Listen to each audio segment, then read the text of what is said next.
Want to come over to my place? Those were the words that started it all between the girl and me. She really looked like she was just sleeping.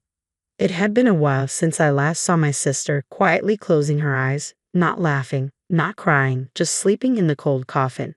Seeing her like that, the word passed away vaguely crossed my mind, but she didn't look dead at all. Her expression was so peaceful it felt unreal. She was still so young, someone murmured sadly. My sister was in her mid-30s. After a period of overwork and irregular living, she suffered a stroke. Her life should have had much more ahead of it. There must have been so many things she wanted to do, and she must have regretted it the most. What will become of Melanie? Someone's words shifted my gaze to a certain direction. In the dimmest corner of the funeral home, a girl was holding my sister's portrait dearly. That was Melanie, my sister's only daughter. My sister married young and had a child, but her happy marital life didn't last long, and she soon divorced. Is she going to be okay on her own? Back then, our parents were very concerned about her, suggesting she should come back home because of her job and the child from her former husband. Yet she declined with a smile. I'm fine, leave it to me. Even now, thinking back, that line was very much like her. She was exceptionally responsible and family-oriented. That's probably why she said that, not wanting to trouble our parents. True to her word, she raised her daughter Melanie admirably. I hadn't seen Melanie since she was little because my sister was always so busy. When I saw Melanie again after such a long time, she was already a high school student, and I was amazed at how quickly she had grown. What will Melanie do now? Thinking about her future made me feel anxious as if it were my own business. Mom, what's going to happen to Melanie now? In fact, she's going to a facility. What? I couldn't grasp the words immediately. It might have been the obvious course of action, but given Melanie was already alone and probably feeling lonely, being in an unfamiliar place could make her feel even lonelier. She must have cried a lot. Her eyes were red and swollen, her slender body shaking slightly as she hugged my sister's portrait tightly. Seeing Melanie and my sister's smiling face in the portrait made me want to help her, and before I knew it, I was walking towards her. What are you doing, Carl? I heard my mother's voice calling me, but I couldn't pay attention. Melanie, I stopped in front of her and called her name. She slowly looked up and stared back at me. Carl, she said, her voice trembling as if she were about to break. I bent down to meet her gaze and spoke gently. Melanie, if you want, would you like to come to my place? Really? Hearing my words, her eyes widened. Carl, what are you saying? My mother hurried over and grabbed my shoulder. I reassured her and continued, if you really want to go to a facility, then that's fine. But if not, come stay with me. While saying that, I suddenly remembered my sister's dazzling smile that I had seen since I was young. I wanted to protect this girl for my dearly beloved sister's sake. Melanie was staring at my outstretched hand, hesitating. I waited, not rushing her, letting her make the choice. Yes, I'll go, she said, looking at me with a determined gaze as she gently placed her hand in mine. If Mom could see this, she'd definitely cry. Yeah, I think so too. After that, we convinced my mother and the relatives, and I went back to my house with Melanie. As soon as we entered the room, Melanie sighed with a look of disbelief, glancing around my room. It's fair to say it wasn't in the cleanest state. I should have made time to tidy up before bringing her here. I've always been bad at organizing, something my sister used to give me a hard time about, and it brought back those memories. Really, you don't care about it. Never changed since the old days. A voice that sounded like my sister's echoed in my head, and I could even see her disapproving look, which made me smile. As I saw Melanie's face, thinking how much they were like mother and daughter, she said, Carl, don't just stand there. Let's clean up. At that moment, Melanie handed me a trash bag, and I took it, snapping out of my reverie. Right, let's get to it. After about 30 minutes of cleaning together, the room, having been a mess, was quickly tidied up. Then we decided to have a late dinner. Opting for simplicity, we ate the junk food I bought on the way home, which Melanie seemed to enjoy, having not eaten it in a while. So what should we think about beginning this new life? Can you commute to school from here? It's just a different bus route, so I can commute. I was worried that bringing her here on our whim might inconvenience her, but knowing that eased my concerns. Besides getting a new bus pass, the real challenge starts now. Is there something wrong? Melanie swallowed nervously, showing an anxious face. It's about cooking. Cooking. She didn't seem to understand at first, so I made sure to clarify. I'm not good at cooking. I said it with a serious face, releasing a heavy atmosphere. She looked at me, blinking in surprise. I wondered if she thought it was odd for someone who's lived alone to say that. Up until now, I've been getting by with fast food or ready-made meals from the supermarket. But with Melanie living with me, it's a different story. It's not great for someone her age to have an unbalanced diet. As I looked down, unable to bear the silence, she suddenly burst out laughing. I hesitantly looked up, and she was shaking with laughter. This is a big deal for me, you know. Eating boxed meals every day isn't really good, right? I know that's true. Her continued laughter made me feel embarrassed, yet seeing her smile like that was somewhat reassuring. Mom was right. What do you mean? Mom used to say a lot. Carl is kind and decent looking, but when it comes to cooking, he's really hopeless. With that, she smiled. I was surprised my sister had talked about me like that. I'll do the cooking. If I don't do anything after being brought here, Mom would scold me.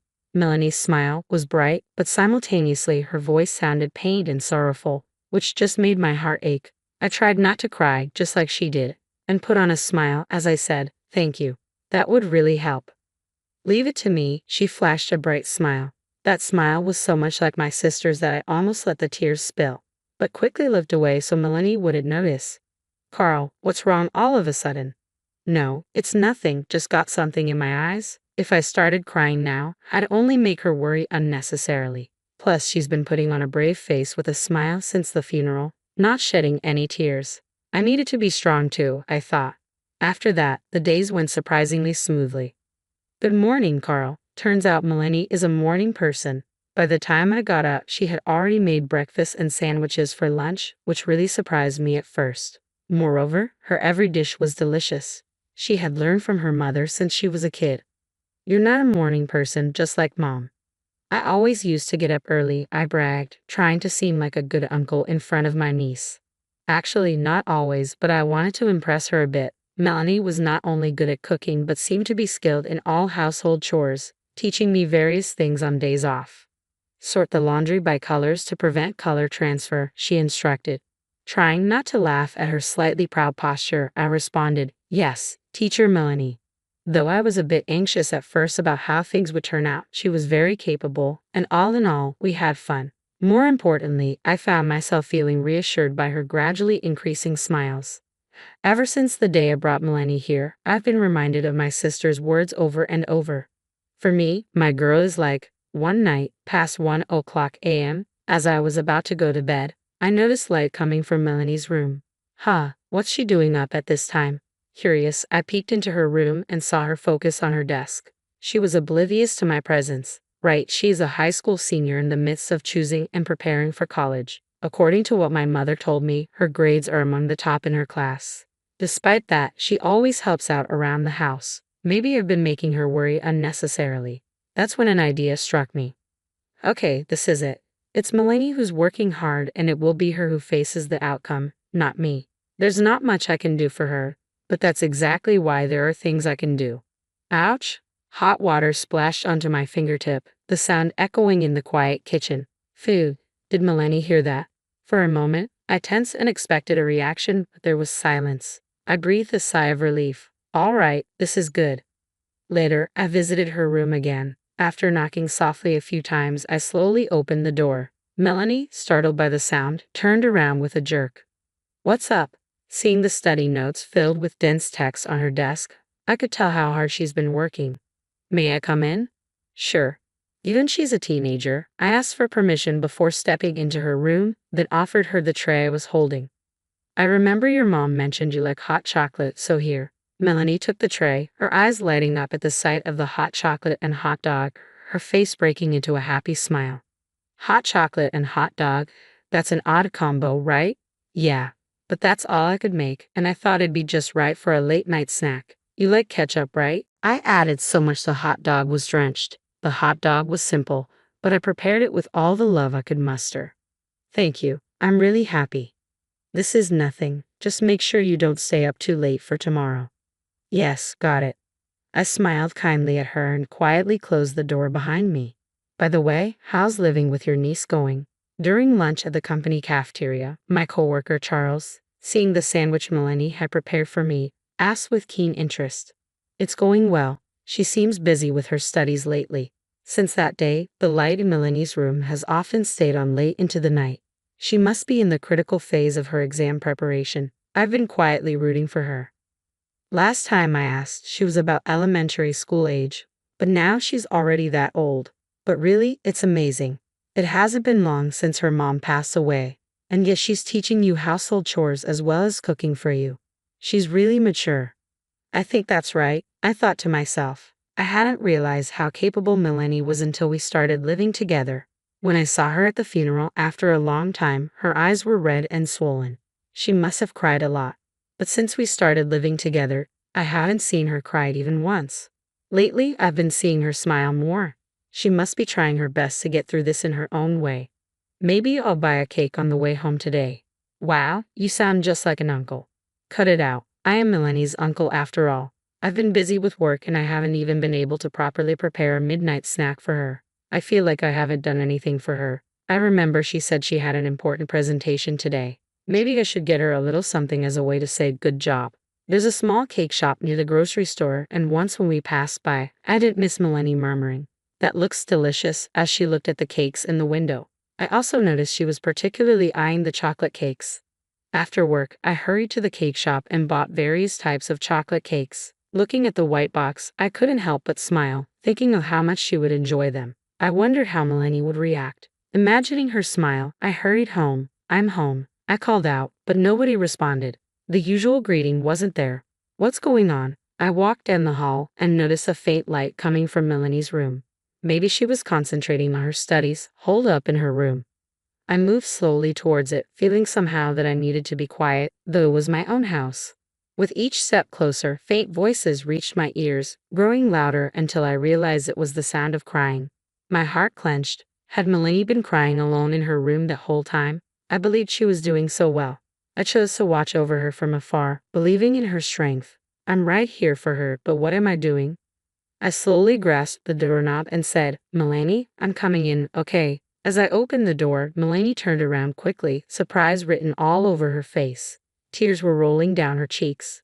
"It's not what it seems," she said, trying to hide her tearful eyes and wet cheeks. She roughly wiped them with the sleeve of her shirt. My heart ached at the sight, and I gently approached and hugged her. "It's okay to cry." At my words, her face froze for a moment, then contorted as she began to cry. "You've done really well." Her small body leaned into me, and the next moment she burst into loud sobs, tears streaming down her face. I should have done this for her long ago. Melanie was bearing it all alone, and I took her strength for granted. I felt really sorry. I gently stroked her small head. After crying for a while, she seemed to calm down and started to speak. "I've been trying hard with my studies, but after Mom passed away, my grades dropped and I felt so frustrated. I want to do well for Mom, but it's been hard. I don't know what to do. I wanted to give something back to her." Hearing her earnest feelings, my eyes welled up. I remembered something my sister used to say. "Mom always said that you are her treasure." Really? For me, my girl is a treasure. The look on my sister's face when she thought about Melanie was full of love. It was clear how deeply she adored her daughter. You don't have to push yourself too hard. Just by living happily every day, Mom would be happy. And as for studies, there's always a chance to make up for it. You've done your best, and that's enough to repay her. So don't be too hard on yourself. And if you ever find things tough, please talk to me. To me, you are as precious as a treasure. With tears still streaming down her face, Melanie smiled a relieved smile at my words. "Thank you, Carl. Maybe I've been forcing myself to put on a brave face, trying not to be a burden." "Not at all. You're a great girl, and you've really been a big help. Oh, that's right. I bought some chocolate cake on my way home. Let's eat it together." "Yes, I'll eat it." Seeing Melanie's happy face as she ate the cake made me smile too. Our life together is just beginning, but I want to protect her going forward for my sister in heaven as well.